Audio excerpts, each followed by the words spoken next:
السلام علیکم۔ انسان فرشتوں سے بہتر نہیں ہے۔ یہ انسان کی غلط فہمی ہے کہ وہ فرشتوں سے بہتر ہے۔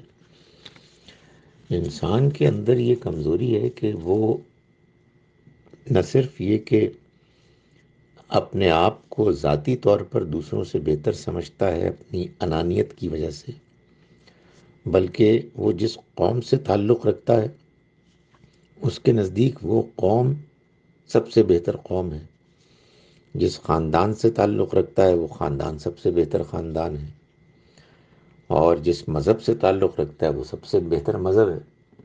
اور چونکہ ہم انسان ہیں تو بحیثیت انسان ہم سمجھتے ہیں کہ ہم سب سے بہتر مخلوق ہے۔ یہ ایک غلط فہمی ہے۔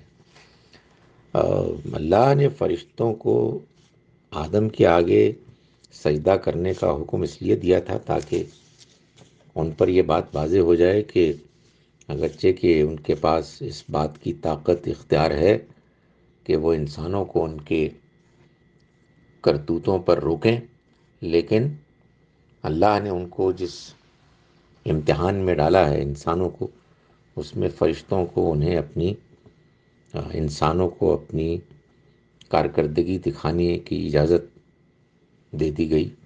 چاہے وہ کچھ بھی کریں انہیں نہیں روکا جائے گا، ورنہ اگر انسان فرشتوں سے بہتر ہوتا تو آخر شیطان آدم علیہ السلام کو یہ کہہ کر کیسے ورگلاتا کہ اللہ تعالیٰ نہیں چاہتا کہ تم اس درخت کے پھل کو کھا کر فرشتے بن جاؤ۔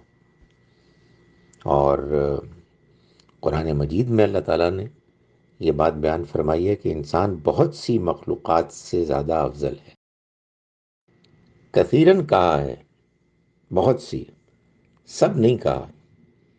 اس لیے یہ بات غلط فہمی پر مبنی ہے، اور یہ بات بھی ہے کہ فرشتوں کو بھی اختیار حاصل ہے، لیکن فرق یہ ہے کہ فرشتے اللہ کے قریب ہو کر اس کا مشاہدہ کر کے اپنے اختیار کا غلط استعمال نہیں کرتے۔ یہ ہے معاملہ۔